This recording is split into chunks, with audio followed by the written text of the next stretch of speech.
स्वागत है बच्चों।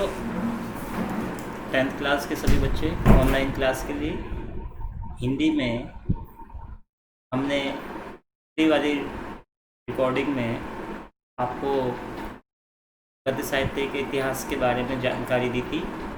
अब हम यहाँ पे गद्य की विभिन्न विधाएं के बारे में जानेंगे। गद्य की कई सारी विधाएं होती हैं जिसके अंदर नाटक, एकांकी, उपन्यास, कहानी, निबंध, आलोचना को रखा जा सकता है। और द्वितीय वर्ण, गौण या प्रकीर्ण विधाओं का भी है जिसके अंदर जीवनी, आत्मकथा, यात्राव्रत, गद्य काव्य, संस्मरण, रेखाचित्र, रिपोर्टाज, डायरी, भेंटवार्ता, पत्र साहित्य को भी उल्लेखित किया जा सकता है। उन गद्य विधाओं में हम देखेंगे सबसे पहले निबंध। निबंध जो हैं, निबंध गद्य की प्रमुख एक विधा है। आलोचकों ने निबंध को वास्तव में गद्य की कसौटी कहा है।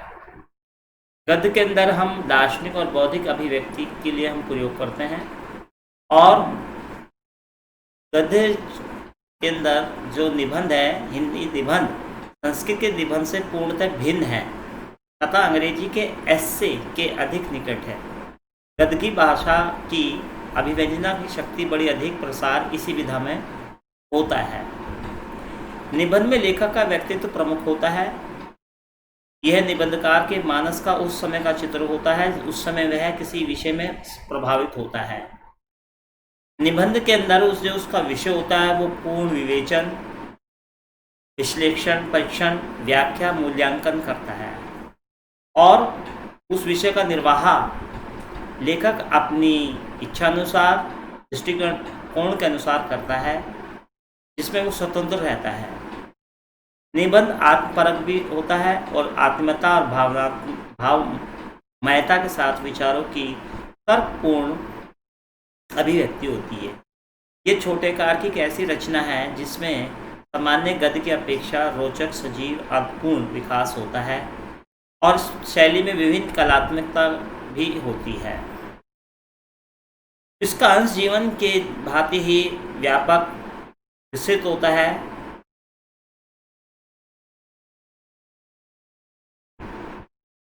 इसमें सीमा और व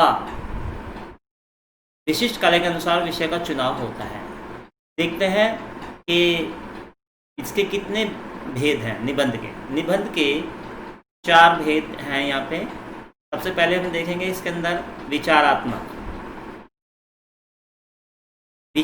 निबंध किस प्रकार का होता है। इस प्रकार के निबंध में बुद्धि तत्व की प्रधानता होती है तथा विचार दबा दबा कर भरे जाते हैं और तर्कपूर्ण विवेचन, विश्लेषण और गवेषणा का आधिपत्य होता है और अधिकांश रूप में दार्शनिक, मनोवैज्ञानिक, शास्त्रीय, विवेचनात्मक भी निबंध के विषय इसमें होते हैं।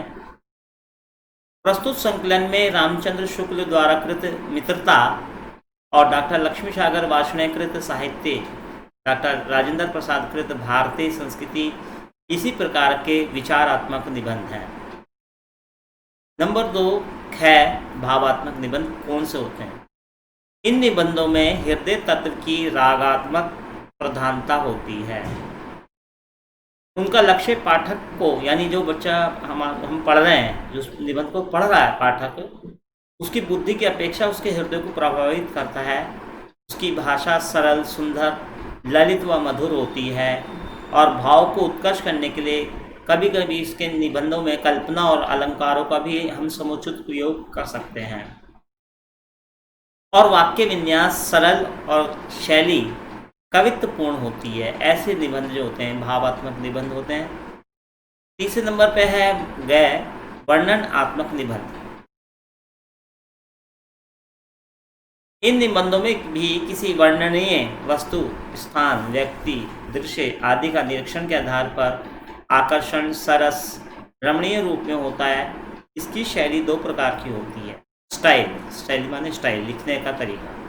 एक में यथार्थ का वर्णन होता है, यानी वास्तविकता, रियलिटी का, और दूसरी में अलंकृत वर्णन होता है। यथार्थ वर्णन सूक्ष्म निरीक्षण और निजी अनुभूति के आधार पर होता है और अलंकरण वर्णन में कल्पना का समावेश होता है। मतलब जो अलंकृत उनका वर्णन है उसके अंदर जो है कल्पना यानी बहुत ज़्यादा कल्पनाशीलता विषय होता है।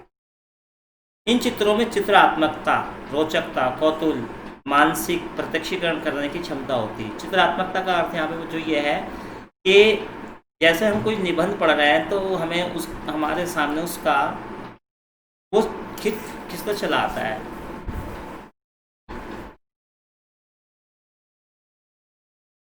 चित्र खिंचता चला आता है और रोचकता, कौतूहलता, मानसिक प्रत्यक्षीकरण करने की क्षमता होती है। इसकी शैली भी प्राय सरस, सुबोध और सरल होती है। आइए देखते हैं चौथे नंबर का विवरणात्मक निबंध। इन निबंधों में प्राय ऐतिहासिक, सामाजिक घटनाओं, स्थान, दृश्य, यात्राओं तथा जीवन से जुड़े विभिन्न क्रियाकलापों का वर्णन किया जाता है। इसमें आख्यानात्मक का पुट रहता है कि हमने क्या उसमें देखा, क्या चीज़, किस चीज़ को हम मिले घटनाओं से, किन किन दृश्यों को हमने देखा, उसका वर्णन इसमें विवरण रूप से भरा होता है तथा विषय वस्तु के साथ उसमें उसका जो ब्यौरा है, उसकी जो डिटेल है वो सुसंबंध यानी उससे जुड़ी हुई होती है और हृदय ग्राही माने मतलब उसे आसानी से हम मन से ग्रहण कर सकते हैं। इसकी शैली जो है, स्टाइल जो है इस प्रकार के निबंध की आकर्षक, भावानुकूल, भावानुकूल का मतलब है जैसे हमारे भाव हैं, और व्यवहारिक और चित्रात्मक होती है। चित्रात्मक शैली का मतलब यहाँ यह है कि जिस प्रकार से कोई चीज़ का वर्णन हम पढ़ते हैं या देखते हैं, सुनते हैं, तो उसका एक चित्र हमारे मानस पटल पे बनता चला जाता है, चित्र सा कि ऐसे ही है। प्रस्तुत संकलन में अजंता और ठेले पर हिमालय इस प्रकार के निबंधों के उदाहरण हैं। तो ये हमने गद्य की एक विधा निबंध के बारे में पढ़ा। आगे हम देखते हैं गद्य की दूसरी विधा जो है कहानी है। नंबर 2, कहानी, स्टोरी। यह आधुनिक साहित्य की सबसे बड़ी लोकप्रिय विधा है। इसका लक्ष्य किसी पात्र, घटना, भाव, संवेदना आदि की मार्मिक अभिव्यंजना करना होता है। इसका शीर्षक आकर्षक और रोचक होता है। कहानी के मूल भाव और संवेदना व्यंजना करने में समर्थ होती है। कहानी तथा उपन्यास की कला एक दूसरे से अलग अलग है, यानी कहानी और उपन्यास की जो कला है वो अलग अलग है। कहानी एक कलात्मक छोटी रचना होती है जो छोटी होते हुए भी बड़े से बड़े भाव को बता सकती है। इसका आरंभ जो है कलात्मक रूप से होता है। इसकी कथा वस्तु यानी इसका विषय, कहानी संगठित और कम वृद्ध तरीके से घटनाओं से जुड़ी हुई होती है। इसमें जीवन के विभिन्न भाव और पक्षों का संवेदनात्मक, मार्मिक, सौंदर्यपूर्ण चित्र किया जाता है। यद्यपि इसका प्रधान लक्ष्य मनोरंजन करना होता है, यद्यपि जो हम कहानी हम पढ़ते हैं या देखते हैं तो उसका उद्देश्य होता है पाठक का मनोरंजन करना, फिर भी ये विशेष संवेदन, भाव और प्रभाव की कलात्मक व्यंजना को प्रस्तुत करती है। देखा जाए तो कहानी अपने आप में पूर्ण रचना होती है। विषय वस्तु के आधार पर कहानियों को हम बांट सकते हैं। इसमें ऐतिहासिक, सामाजिक, यथार्थवादी, दार्शनिक, प्रतीकवादी, मनोवैज्ञानिक, हास्यात्मक आदि कोई भी रूप उसमें कहानी का विषय हो सकता है। और इसमें कई प्रकार के तत्वों की भी प्रधानता होती है, जिसके अंदर घटना प्रधान तत्व भी हो सकता है, भाव प्रधान और वातावरण प्रधान रूपों में व्यक्त किया जाता है। कहानी में कहीं कथात्मक, आत्मचरित्र प्रधान, पत्रात्मक, डायरी, नाटकी, मिश्रित आदि शैलियों का हम प्रयोग कर सकते हैं। जयशंकर प्रसाद,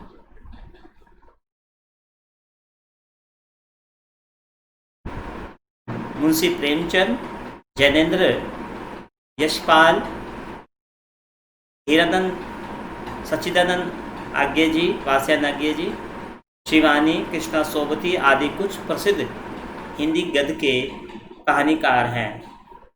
इस संकलन में संकलित जयशंकर प्रसाद की कहानी ममता एक श्रेष्ठ कहानीकार की शैलीगत विशिष्टताओं का परिचय कराती है। क्या जो हमारे सिलेबस में, हमारे पाठ्यक्रम में कहानी ममता ये जयशंकर प्रसाद द्वारा लिखित है और बहुत ही सुंदर कहानी है। गद्य की अगली विधाओं में हम चलेंगे।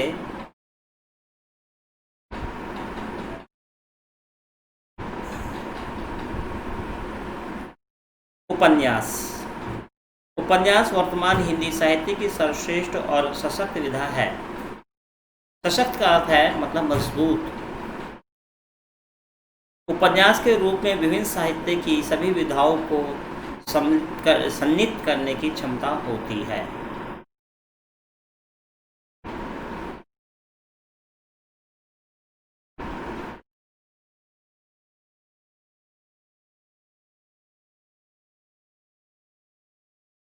साथ ही साथ ये अवसर आने पर काव्य की भावुकता और संवेदना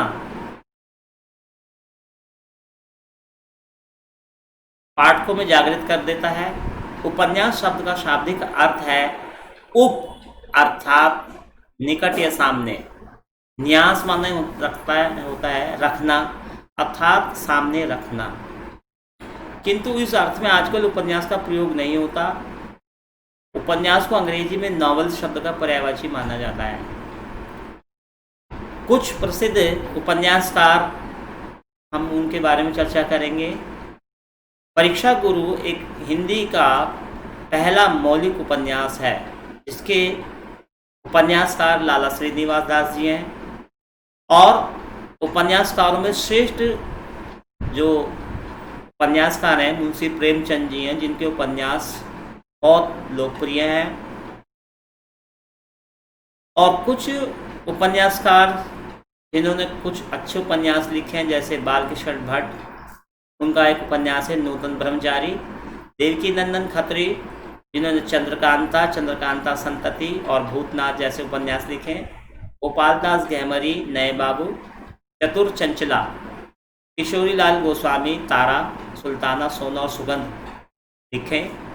प्रेमचंद जी ने मुंशी प्रेमचंद जी ने सेवा सदन, निर्मला, गबन, कर्मभूमि, रंगभूमि, गोदान जैसे महान अच्छे उपन्यास लिखे। और जयशंकर प्रसाद जी ने कंकाल, तितली, इरावती, अपूर्ण, इरावती का पूर्ण रचना जैसे महान सशक्त उपन्यास हिंदी साहित्य को दिए। इसके अतिरिक्त इस युग में के उपन्यासकार चतुर्सेन शास्त्री, विशंबरनाथ शर्मा कौशिक, भगवती चरण वर्मा, वंदनलाल वर्मा और प्रेमचंद उत्तर युग के प्रमुख उपन्यासकार। और उपन्यास इस प्रकार से हैं। जैनेन्द्र जी ने परख, सुनीता, त्यागपत्र, और ईलाचंद जोशी जी ने जहाज का पंछी, घृणापथ, आगे जी ने शेखर, एक जीवनी, एक नदी के दीप आदि जैसे उपन्यास लिखे। और इस युग के अन्य और उपन्यासकार हैं यशपाल, राघे राघव, अमृतलाल नागर, धर्मवीर भारती और उपेंद्र नाथ आशुके, फणेश्वर नाथ रेणु, राई मसूम राजा, शिवानी, शैलेश मटियानी, उषा प्रेमवदा इस प्रसिद्ध उपन्यासकार हैं। अब देखते हैं गद्य के अन्य विधा, नाटक।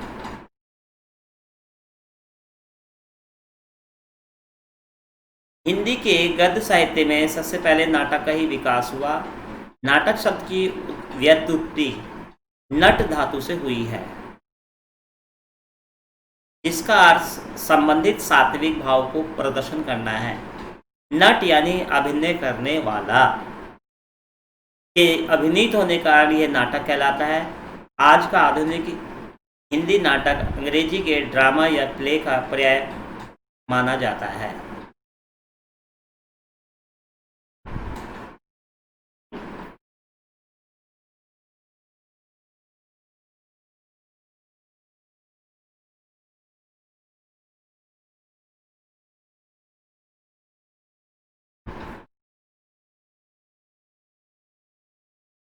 भारतेंदु जी ने संस्कृत, अंग्रेजी और बांग्ला भाषा के नाटकों का गहन अध्ययन किया।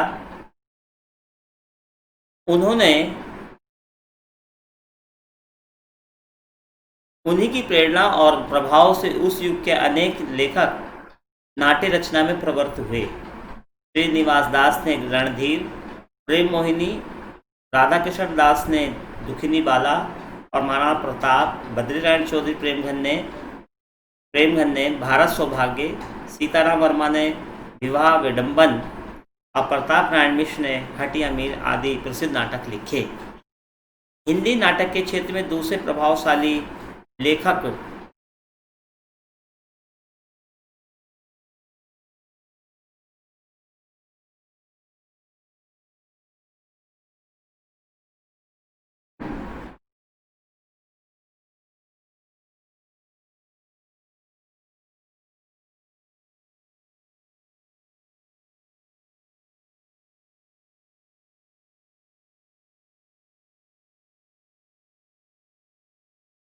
लिखे। हिंदी नाटक के क्षेत्र में दूसरे प्रभावशाली लेखक जयशंकर प्रसाद थे। प्रसाद जी ने पाश्चात्य और भारतीय नाट्य कलाओं को मिलाकर एक नवीन शैली का प्रवर्तन किया। इस युग में उच्च कोटि के ऐतिहासिक तथा सामाजिक नाटक लिखे गए। प्रसाद जी ने एक दर्जन से अधिक नाटकों की रचना की। सज्जन, कल्याणी, परिणय, करुणालय, प्रायश्चित, अजातशत्रु, एक घूट, चंद्रगुप्त, शकनगुप्त, ध्रुव स्वामिनी आदि नाटक लिखे। इस युग के अन्य नाटककारों में माखनलाल चतुर्वेदी, पंडित गोविंद वल्लभ पंत, हरिकृष्ण प्रेमी, सेठ गोविंददास, राजकुमार वर्मा आदि का नाम उल्लेखनीय है।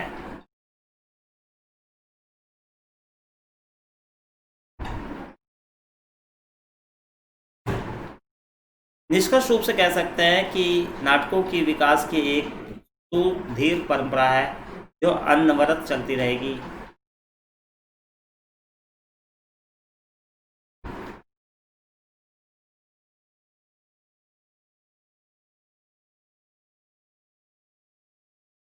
एकांकी अग्नि गतिविधा है। एकांकी को नाटक का ही एक स्वरूप माना जाता है। नाटक के संपूर्ण तत्व इसमें होते हैं। रचना विधान अन्य तत्वों में कुछ ऐसी विशेषताएं भी होती है। इस कारण साहित्य शास्त्र ने एकांकी को साहित्य का एक सर्वाधिक स्वतंत्र विधा माना है। भारतेंदु युग में ही एकांकी लेखन की परंपरा प्रारंभ हो गई थी। भारतेंदु जी ने एकांकी लिखे, उसमें विश्वोधम, धनंजय विजय, अंधेर नगरी, वैदिक हिंसा न भवती, भारत दुर्दशा प्रमुख है। भारतेंदु युग के एकांकियों के प्रारंभिक रूप हैं। प्रिया जयशंकर प्रसाद विरचित एक घूंट को ही हिंदी का प्रथम एकांकी माना गया है। इसके साथ साथ सूर्यकिरण पारिक, सुदर्शन, जयेंद्र कुमार, चंद्रगुप्त, विद्यालंकार आदि अनेक लेखकों ने एकांकी लिखे हैं। और 1936 ईस्वी में डॉक्टर राजकुमार वर्मा का एकांकी नाटकों का प्रथम संग्रह पृथ्वीराज की आंखें प्रकाशित हुआ। एकांकी शिल्प की समुचित विकास की दृष्टि से डॉक्टर राजकुमार वर्मा एकांकी के जनक कहे जा सकते हैं। राजकुमार वर्मा, भुवनेश्वर प्रसाद, सेठ गोविंददास, उदयशंकर भट्ट और वृंदनलाल वर्मा, जगदीश चंद्र माथुर आदि अनेक लेखकों ने एकांकी के विकास में अपना पूर्ण योगदान दिया। इस युग के प्रमुख एकांकीकारों में उपेंद्रनाथ, विष्णु प्रभाकर, भगवती चरण वर्मा, लक्ष्मी नारायण मिश्र, जगदीश चंद्र माथुर, विनोद रस्तोगी आदि हैं। इस प्रकार से हिंदी में एकांकी साहित्य को संतोषजनक कहा जा सकता है। बच्चों, आप इसी तक समझेंगे।